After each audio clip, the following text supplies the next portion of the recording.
What's going on, everybody? It is that time again. The Sooners Illustrated Podcast, episode 225 on this Tuesday, November the 11th, 2025. Josh Callaway, Tom Green with you on a Tuesday, a day late. Schedule kind of shifted around. Board of Regents meeting today. Lots of stuff happening. Tom was there. We'll get into some of the happenings coming out of that. But because of that, the Venables Arbuckle Presser was yesterday, Monday. So we moved the show over. Of course, it's all there on the YouTube channel. We also had basketball availability yesterday, players. It's been a hectic last 24 hours. We have hoops tonight, the McCaslin Fieldhouse game. We'll talk about them a little bit on the back end of the show. But good bye week, hopefully. Everyone able to rest up a little bit. We're going to hit some of the kind of playoff talk a little bit today, maybe peek ahead to this weekend. A huge week again for Oklahoma with a trip to Tuscaloosa coming up on Saturday. Like I said, we'll hit some hoops talk and some other kind of housekeeping things from the Board of Regents meeting today on a very busy week so far around here and a big weekend coming up with Oklahoma heading out to face Alabama on Saturday. A reminder before we get started, you can subscribe to Sooners Illustrated at oklahoma.247sports.com. Use the promo code SoonersPod60, all one word. Gets you 60% off a VIP membership for a year to Sooners Illustrated and the entire 24/7 Sports Network. It's going to be a fun finish to the season. Hoops is off and running. Sign day coming up. Spring sports. So be sure to dive in with us over at Sooners Illustrated. All right, Tom. We had the bye week. Feels good. Obviously, a chance to catch our breath a little bit. It's been an arduous season from a travel perspective. Here we go again. We're going out to Alabama this weekend. Flight. Hopefully. Yeah, notwithstanding, a little nervous about that. Hopefully we don't have to drive this thing out to Alabama on Saturday. But good bye week. Oklahoma got some of the results they needed, maybe some other ones that they would have liked they did not get when it comes to the playoff kind of conversation. And that's what I wanted to kind of dive into. So obviously we all know at this point it's cut and dry. If Oklahoma wins out, they're going to be in. And not only they're going to be in, they probably have a pretty good shot to maybe even host a playoff game in the first round. But my question for you, Tom, is this pretty simply: do they have to win out? Is there a path to them making it at 9-3? And if so, what is said path? Because I think that's what we're all trying to figure out right now is obviously, again, the goal right now, go win this weekend, win your home games. You're going to be in. You're going to be in good shape. But is there room for a little shenanigans here? How much wiggle room does Oklahoma have the rest of the way? Where are you kind of at with Oklahoma in this playoff chase with 3 weeks to go? Yeah, I think that their best bet is going to be to win out. Sure. I think there is still a path if you get to 9-3. But I think that 9th win probably has to be, or one of those wins has to be this weekend against Alabama to really strengthen your resume, because it is the best remaining opponent on the schedule, and it would be their best win of the year on paper, regardless, just because Alabama's 4th right now. They've won 17 in a row at home. I think they've won like 43 of their last 45 home games. Like that is a statement win on your resume if you can get it this weekend. But I think also a lot of it just has to do with how the dominoes kind of fall around them. You kind of mentioned how the Week 11 games went. Not a lot of results that would have helped Oklahoma.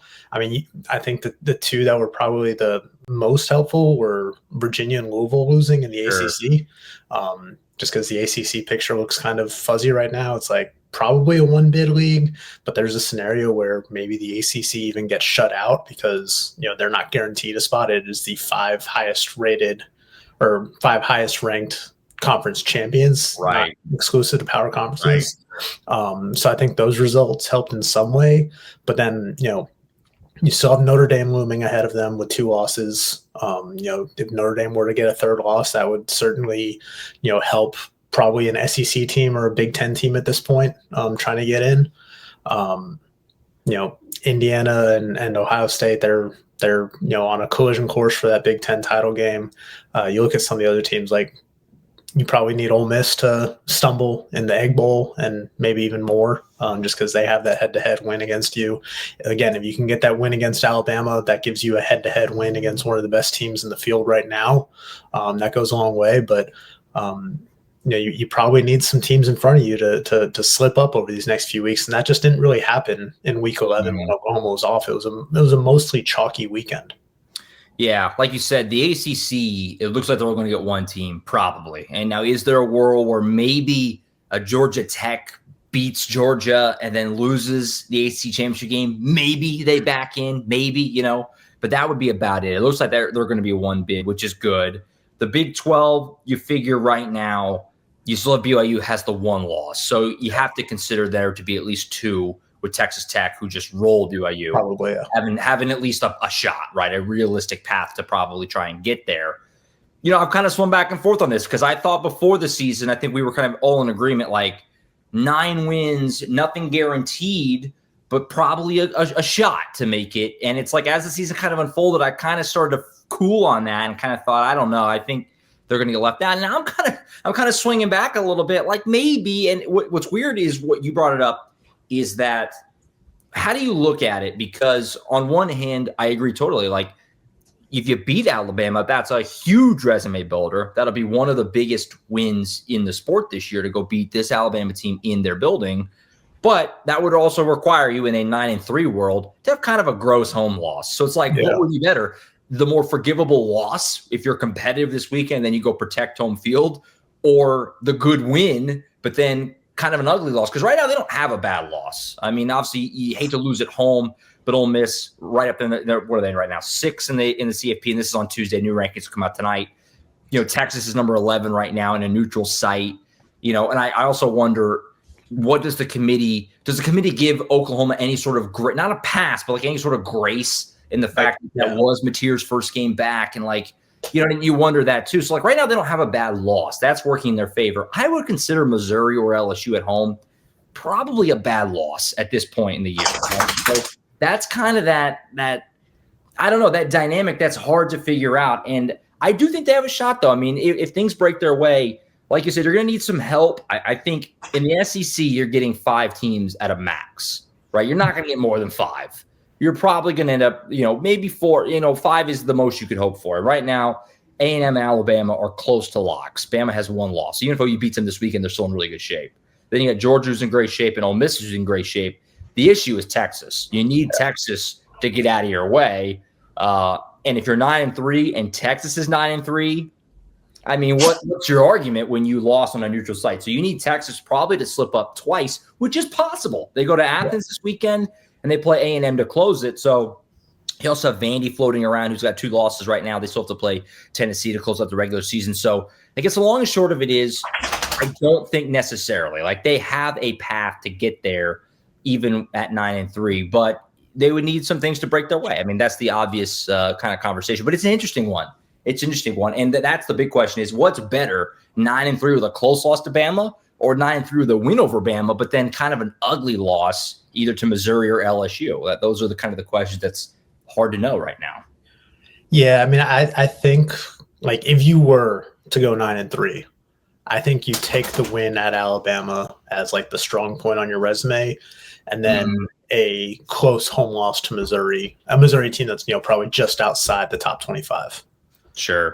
That is what on paper is probably the optimal result. Losing to this LSU team right now is just, I think that is a resume killer at this point. I know. But yeah, no, the 2 ones that are really interesting that you mentioned, Texas and Vanderbilt. Vanderbilt, would have helped Oklahoma if, Vanderbilt had lost that overtime game in Auburn, because it would have, made that Auburn win a little bit better for Oklahoma. And it would have given Vandy that 3rd loss and, knocked them down in the hierarchy right there. So it's really interesting to see how this kind of plays out. Like you mentioned, Texas obviously has 2 huge games left, this weekend at Georgia. Should be pretty interesting. Georgia's obviously, kind of, been humming along, but they're one of those teams that plays a lot of close games. And we've heard Brent Venables talk about how he kind of admires how they're able to pull out those close ones. Could get interesting this weekend with Texas. And then, I don't know who's beating Texas A&M at this point. They just look like a well-oiled machine and buzzsaw offensively and defensively. So certainly it helps Oklahoma if Texas drops 2 of its next 3. But again, I the best path forward for Oklahoma is still to win out. Of course, easier said than done considering what's ahead, but should be a really intriguing and high stakes matchup in Tuscaloosa this weekend. Have you seen the chaos scenario that would result in Oklahoma and Texas playing in Atlanta, which is somehow on the table? And it's not even that crazy. I mean, it's far-fetched, but it's not that crazy. I think it was. I'm trying to find it. I want to So say it would be they both have to win out. They both have to win out, and then if A&M Alabama, South Carolina, Alabama would have to lose the Iron Bowl. Yeah. I think that would be all you need, because in this scenario, Bama would be losing OU, Georgia would lose to Texas, Texas would also be beating A&M, and so you need Ole Miss to lose the Egg Bowl. I think that might have also been in there. So it's a lot, but it's kind of fun to think about, like, what an insane world that would be. Because I think I've been asked, like, is there any world where Oklahoma gets the SEC championship game? And I basically kind of said, like, I'm sure there is, but it's unlikely, obviously extremely unlikely with the 2 losses. Yeah. But there is still a path. And not only is there a path, there's a path to OU and Texas playing in Atlanta. But Texas is a big problem for Oklahoma with 3 losses. And the other one is Notre Dame, obviously. Notre Dame plays at Pittsburgh this weekend. You need Notre Dame to lose. I mean, you just got to get Notre Dame out of there. They're a problem right now, because it's unfortunate, because I think Oklahoma and Texas should both be ahead of Notre Dame right now. I talked about it a little bit with Colin on Thursday. They just don't have a lot of great wins, and their schedule's so light. And if they win in Pittsburgh this weekend, they're going to be 10-2, because their last 2 games are cake, Syracuse and Stanford. So, I mean, they're going to get in at 10-2, and that's a spot that could be yours. So that's a big game for Oklahoma this weekend with Notre Dame at Pitt. If you could get Notre Dame to fall, that's a spot opened up for you. So, they need some help. But at the end of the day, like I said, all comes back to, if they can just win out, they're going to be it. I mean, it's really cut and dry at this point. And those last 2 home games with what Missouri did at home against A&M last weekend, they don't look like the same team at all, that Bo Pribula. And like you just kind of mentioned, LSU, they're a mess. They're an absolute mess. Their offensive line is horrendous. They benched Garrett Nussmeier in that loss to Alabama on Saturday. So those are 2 home games that you're feeling like right now you are definitely in great position to win. But you got to go Tuscaloosa this weekend. That's the wrinkle. So the Notre Dame thing is interesting to me, because it almost feels like the committee is valuing their close losses more than their wins at this point. And they lost the opener to a Miami team that was a lot better at the beginning of the season than it has been of late. And then they lost that Texas A&M game, and that was overtime, right? In week 3. I don't think it was overtime, but it was right at the end of regulation where they messed up the extra point. Yeah. That's what it was. Yeah. So a very close game against an obviously very good Texas A&M team. So I'm curious to see, like, kind of how that plays out, especially like if Miami falls off a little bit more. It's like, does that loss to Miami get down a little bit? But I mean, it should be very interesting. And like, there's also a scenario where there's like 5 or 6 SEC teams with 2 losses. I think it's like Texas wins out, Oklahoma wins out, Vandy wins out. Alabama would have the 2 losses if it loses to Oklahoma in that scenario, and then Georgia would have the 2 losses for losing to Texas there. Right. And it's like, if Ole Miss also trips up against, Mississippi State in the Egg Bowl, you have 6 2-loss SEC teams, and who gets left out of the playoff at that point?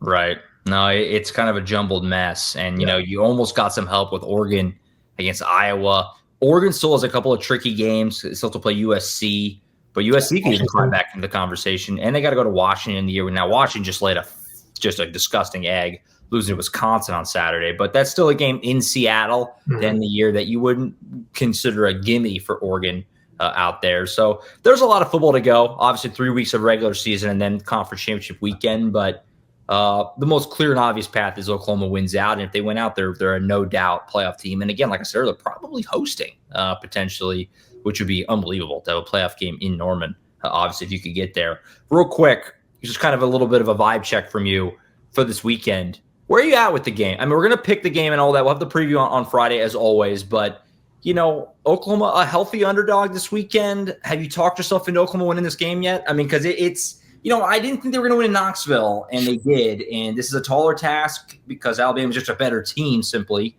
But, I don't know. I'm kind of thinking Oklahoma has a shot here a little bit. I don't know. I mean, they definitely have a shot. I don't think it's like hopeless by any means, but I'm not sure if I've talked myself into picking them just yet. Right. I think Alabama has some obvious weaknesses that can kind of play to Oklahoma's advantage.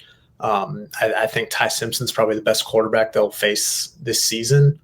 Trinidad Chambliss is obviously right up there too, but I think Ty Simpson just, he doesn't really make mistakes. And for Oklahoma, I think Right. it's going to be about, can you make Alabama one-dimensional? Because, they've not been running the ball well. I think they're averaging like 62, 64 yards the last two games in SEC play against LSU and South Carolina. Mm, And if you can make them one-dimensional and then, just try your best against Ty Simpson in that receiving core. Certainly help having Eli Bowen and Gentry Williams and Cortland Gilroy all available and healthy. But I think there is a path for Oklahoma winning this game, but it's going to require John Mateer playing like he did in the second half of that Tennessee game and looking like he did in the first month of the season. And, we'll see how this offense looks coming out of the bye week. I mean, sure. we talked to Mateer on Monday night, and, when you think about it, this is Oklahoma's second bye week, but this is like the first time he's had an opportunity to catch his breath this season, because that bye week was surgery, recovery, ramping up your rehab to try to get back for that Texas game. It's just been nonstop for him. So, the bye week was his first real opportunity to just kind of take a deep breath, relax, do some self-scouting on for himself, and just kind of, step away and recover, really, not have to go out there and compete for the first time in a while. So Yeah. Going to be interesting to see how they do, because, again, the run game has been a lot better these last few games for Oklahoma. Alabama's run defense is a bit of a weakness for them too. So I think it's a very intriguing matchup. I know the computers think it's going to be a real tight one. I think SP Plus had it like Alabama 25, Oklahoma 24 as a projection, which is pretty crazy. So, We'll see where our temperature's at when we do our picks later this week, but no doubt, I'm not ruling anything out just yet. No doubt. No, I'm with you. I mean, it's going to be interesting. It feels like if Oklahoma can play their best game of the year, they can definitely win. And what they did the second half in Knoxville is really encouraging. So we'll see. We'll have the game preview on Friday, but fun to look ahead. And one thing is clear to kind of tie it back into the playoff conversation. I do feel like that at the end of the day, bottom line, win or lose this weekend, the playoff is still going to be a convo for us the rest of the way. I think as long as Oklahoma wins their last two, I think we're going to go into that last weekend, at least, again, talking about it. It's going to be a conversation. So we'll see. It's going to be a fun finish to the year. And if Oklahoma does find a way to win this game on Saturday, I mean, again, you are completely in the driver's seat at that point with two home games that you feel really good about winning to get there. And that's exciting to think about too. So yeah. And it's worth noting, Oklahoma is 3-0 in true road games this season. That's right. They've been really good on the road. Yeah. They've been really good on the road. So fun to watch. And we'll have the preview, of course, coming up on Friday, lay out all the angles of this ball game, Oklahoma and Alabama on Saturday. Again, we're planning to be there. Colin Kenny is also going to be there with us. Travel not permitting, hopefully no issues there, but that's the plan on Saturday out in Tuscaloosa. So about some other stuff. I mentioned Board of Regents meeting was today in Oklahoma City. The big headliner is the West Side Stadium renovations were approved for Gaylord family Oklahoma Memorial Stadium.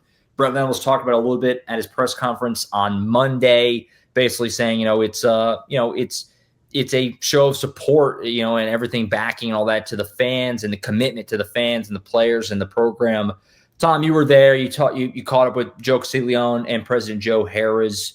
I guess what are kind of the pertinent details that fans need to know about this? Because obviously, phase one was getting the south end zone bowled in. It's all new and fancy and nice. Phase two now is the west side of the stadium, which, you can get into it. Like timeline, like what are kind of the key bullet points of this thing? Yeah, so the timeline, it would start after the 2027 season. So still got a couple of years before it would get underway. Don't have any renderings yet, but I would anticipate those probably being in, the January Board of Regents meeting or February, sometime early next year. I wouldn't be surprised if we got some renderings there. Joe C said they're kind of using those initial renderings from 2014 when they kind of presented this master plan as a guideline for what they want to do. It's going to be a $450 million project that is going to be funded by athletics funds and basically, donations from the fans that will be occupying those premium seats. Yeah. I don't have the exact number for, what all the new seating is going to be, but, there's going to be, new club level, box seats, suites. Right. lodges. They're going to redo the concourse on that side to connect the north and south end zones together. It is going to impact some current season ticket holders, and they're still in the process of, talking through with everybody, like what's going to happen to their seats. I know that's a concern for a lot of fans that have probably had tickets on that side of the stadium for a while. Sure. But there's going to be a new press box, new concessions, new restroom. It would probably go into 2028 season with the construction. We'll see how that kind of works out, because that is a big endeavor to try to just knock out in one off season. But it's something that they believe that they need to help compete in this current landscape and stay kind of on pace with their counterparts in the SEC. And Joe C talked about how not only did they do site visits to all these other SEC stadiums when they were in the process of joining the SEC, but they scattered a lot of stadiums that have undergone recent renovations, especially older stadiums. This Oklahoma Memorial Stadium is 101 years old now. Yeah. So there's a lot of structural things that you have to do when you're trying to renovate an edifice that old and get that worked out. But what the capacity is going to look like, I would assume that once this is completed, it's going to shrink the capacity a little bit. Yeah. Just because, that's just the nature of it when you're doing premium seating and kind of expanding that area. But eventually they're going to get to phase 3, which is going to be the north end zone. And when they inevitably bowl that in, or whatever they decide to add on to the north end zone, that is going to expand it again. So capacity is going to fluctuate a little bit, but they want to make this premium experience for a lot of fans better than what fans can get at home, because that's the challenge for not just Oklahoma, but a lot of athletics departments across the country right now is, what can you do to make the game day experience worthwhile, to make fans want to leave their house where they can watch a game in 8K and quad box it and watch whatever they want from the comfort of their own home.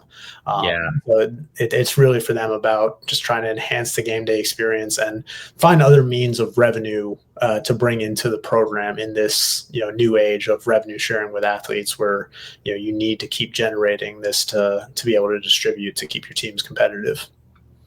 Yeah, capacity is going to go down a little bit, like you said, which, I know fans are not thrilled about, and it's fair. And of course, this has all been in the making for years, but this meeting we're talking about, it comes right on the heels of going to Knoxville, which was over 100,000 people, and every OU fan who was there and all the media that were there, Tom and I and Colin, we've all just sang the praises of that crowd and how amazing it was and how loud it was. And now right after that, it's like, we're going down in capacity. That has people, OU fans, a contingent kind of saying like, what the heck? Like, we need to be getting bigger, not smaller. The bottom line is OU is going to make a lot of money here, which is going to help them get players and to continue to win at a high level they need to in the SEC. And like you said, the plan eventually is to get to the north end zone. And, I don't know exactly what it will look like. I assume some sort of a smaller deck put on that end zone, because it is kind of the one, when you look around the stadium, it's a great looking stadium, but when you look around the stadium, that is the one area that looks like almost like there should be something else there. And they'll get to it. That's kind of down the road. And so, it's exciting. Like Brent Venable said, it does show a commitment. And this is something I think OU's done pretty good at. Going to some of these other places in the SEC, we've only been to – Tom's obviously been to a bunch of them, but I've been to 6 of them now, 5 or 6 of them, however many it's been, 6 now. And we'll go to Alabama this weekend. But it does feel like OU has done a good job with the upkeep, updating the stadium and keeping it new feeling, even though it is old, and there's some of the other places we've been.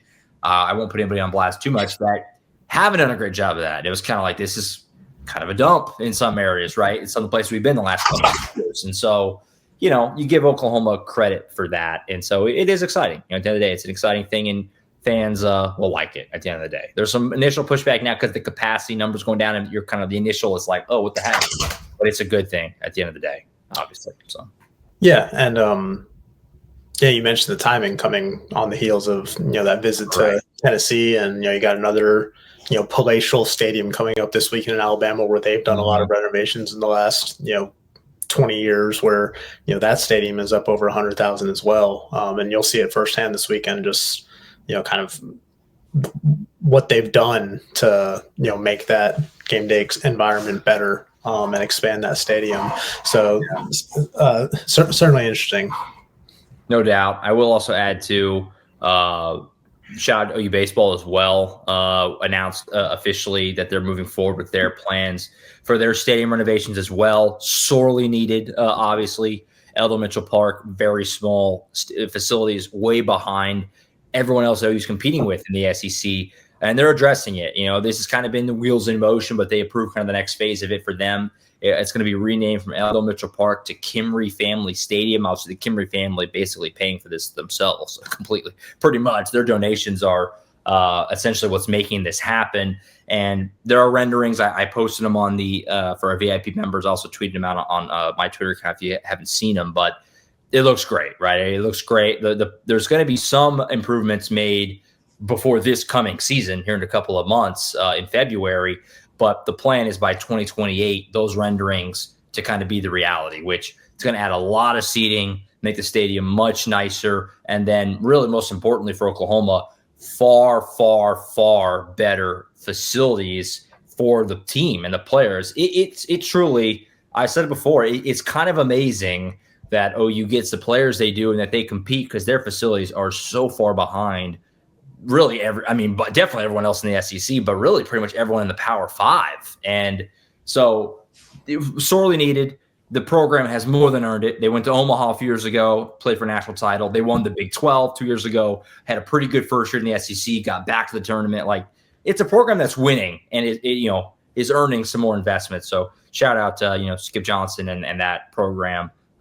Good news there. And it'll take some while to get used to a new name. It's been Eldon Mitchell Park for as long as I know. Kimry Family Stadium now, the new name. But we'll all get used to it. And there you have it. So good news today. So a lot of stadium talk today. And Porter Moser just kind of waits his turn at some point, maybe, hopefully, maybe in the future at some point. On that note, let's get right into hoops a little bit. Why not? Not great. Not a great weekend. So we had the opener last week, last Monday night. Tom and I kind of previewed the season a little bit that Monday, kind of set the table for what we thought. They it was St. Francis. Totally what to make of it. They blast St. Francis. Things looked pretty good in the second half. It was a close game at halftime. They ran away in the second half. They play Gonzaga in the second game of the year, Saturday night out in Spokane. Hostile crowd. It's a very tough spot for your second game of the year. And they just kind of got smacked around a little bit. Now, the second half was a lot better, but they were in too much of a hole in the first half to make up for their 19 at halftime, ended up losing by 15. Tom, where are you at with the team? I mean, it's so early, so you don't want to overreact too much. You have to be careful. At the same time, it was disappointing, certainly, because not that you went in thinking like they definitely need to win this. I think it was more the fact that they were kind of outclassed, really, for the majority of this game. You just lost Alec Blair. He leaves earlier in the week to go to baseball full-time, so you lost a scholarship player permanently. Obviously, he's not going to play basketball anymore. So you get that bad news, and you follow it up with a rough game. Milwaukee got in foul trouble again, which doomed them in this game. Just what were your thoughts coming out of this game? And I guess I'm not going to ask you panic button because, again, too early to be hitting the panic button, but I guess how concerned are you with what you saw on Saturday? Because that was not pretty, obviously, out there in Spokane. Yeah, I'm not – sorry, my dog's been shaking her head. Moving a lot in there. Yeah. I'm not overly concerned. Again, second game of the season, first road trip, have to go out west and kind of get ready for a very good Gonzaga team that has made 26 consecutive NCAA tournaments. They have top 10 in adjusted defensive efficiency. So you're going to have a tough time regardless. And they have that double big lineup that Oklahoma knew it was going to test them. That's why Oklahoma scheduled those preseason games against Texas Tech and Wisconsin because they thought it would give them a taste of what they would see in against Gonzaga. Obviously, those preseason games went much better for Oklahoma. And this one, like you said, they just kind of, got out of it early. And part of that was the foul trouble. Mo McGee picked up 2 fouls in the first 3.5 minutes, both of them in very quick succession. Porter Moser did not agree with either of them. Thought one of them was, just a touch foul that, shouldn't have been called. And the other one, he thought Mo drew a charge.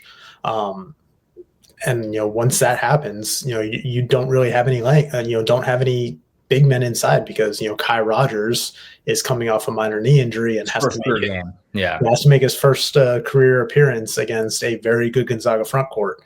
So they were going to have a hard time regardless. But when Mo McGee was on the court, they were a +3. When he was off the court, they were a -15 or no, not -15, -20 or -18. Sorry, math is hard. They were -18 when he was off the court, +3 when he was on the court. They need him. They need him to stay out of foul trouble and be able to play 20, 25 minutes a game. Obviously, they're going to need to ramp things up with Kai Rogers. Again, that was his first career game. Just played 6.5 minutes, but looked kind of lost at times defensively against Graham Ike, who had a fantastic game for Gonzaga. And to me, it begins there. Like they need their big men to be able to contribute at a high level and stay out of foul trouble, but they also need their athletic wings to just play better defense and rebound better. Yeah, we heard Porter Moser talk throughout the offseason about like added more length, added more athleticism. You have Darion Reed and Tay Davis and Jeff Wanko. And, of them, Tay Davis was the only guy that was really crashing the boards in this game, but all three of them, had kind of a tough time scoring and doing much of anything else. So they need better play throughout. And certainly the other part of it is their backcourt. Nigel Pack and Xavier Brown did a great job scoring. I think they finished with a combined 39 points for the two of them, but they had 8 turnovers and just 2 assists. And that's not going to cut it. We saw how much, more efficient they can be with that assist to turnover ratio in the opener against St. Francis. But they just turned the ball over too many times. And, Oklahoma, settled for some decent shots when they could have, made an extra pass and gotten a better shot at times. And that just kind of buried them in too deep of a hole. But, I think there are things that you can take away from that second half where they played a little bit better, a little bit crisper, obviously outscored Gonzaga in the second half, but you just cannot get yourself in that big of a hole against a team of that quality because you're going to face plenty more good opponents, not just in this non-conference slate, but when SEC play begins in January. Yeah, I think they just simply, didn't look ready for that just yet. Because you play those good teams in the exhibitions, but that's not anywhere close to the atmosphere of going to Spokane, obviously, and facing a Gonzaga team where that place, it's hard to tell on TV totally, but it looked like it was on fire basically in there. And they kind of just got swallowed up in it a little bit. Like you said, the positives, Xavier Brown and Nigel Pack, 21 and 18, like you said, I thought they both looked great. And Xavier Brown especially, I was very encouraged. His ability to get to the rim and kind of making plays. But like you said, the turnovers were terrible. In general, the team had 16 turnovers to just 5 assists. Nobody had more than 1. All 5 starters had 1. That was all. That was it. So you need to be able to set, create a little more. Now, part of that is you don't make shots, you don't get assists, obviously. Yeah. But that's not a ratio that's going to win you a lot of games, especially against good teams. Like you said, Mo McGee, the foul trouble, it's going to be a big question mark all year long. It was last year, and he did better at the end of the year last year. And so, like you said, Porter Moser yesterday was kind of like not a fan of those calls. So for now, you kind of like, all right, we'll see. But you'll give Mo a little bit of the benefit of the doubt for now. But if it happens, they play Nebraska this weekend. If it goes and happens again, you're like, okay, this is a problem again. Yeah. So we'll see on that. But like you said, the big concerns are the win. I mean, Tay Davis played very poorly. Again, one game. He did lead them with 8 rebounds, though. He did lead them with 8 rebounds, so you like that. Missed like that layup at the rim. He just seemed off. He missed that layup.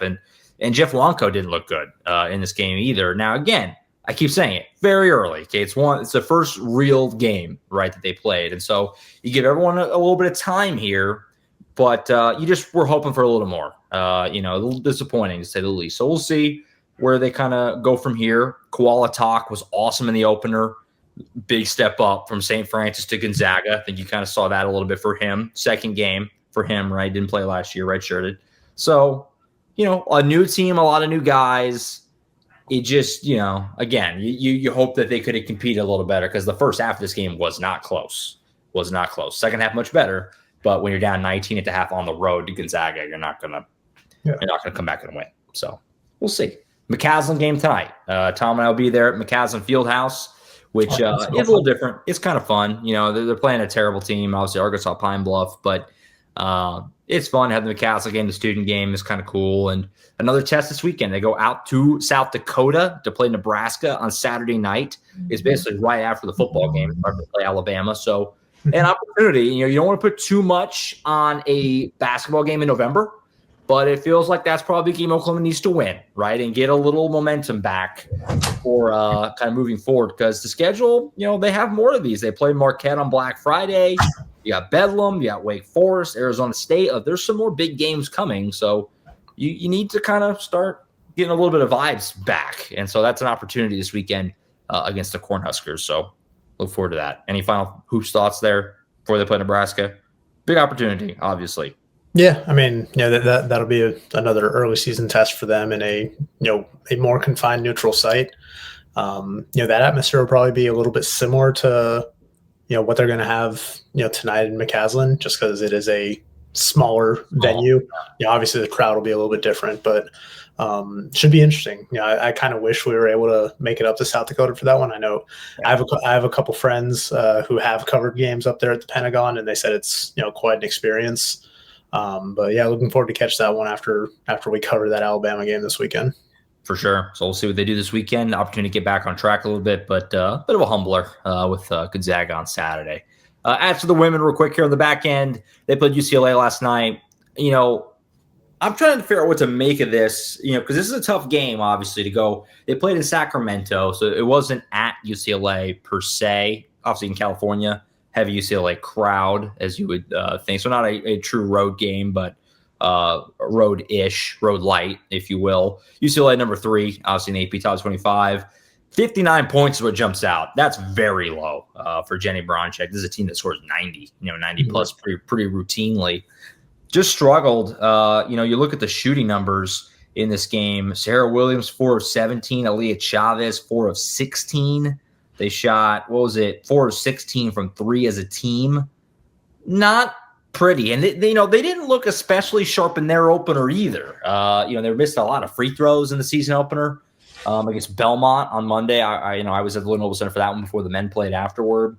I wouldn't smash the panic button here, but kind of the same thing, right? Like just a little disappointing because, we talked about it last Monday. You're thinking that this is a team that is potentially Final Four good very early, game number 2, but a big test. And they were in this game. It was competitive at halftime. It wasn't like the men where it was just a bad start and that was it. They were in this game, but over the course of 40 minutes, UCLA just kind of started pulling away a little bit. And 59 points again.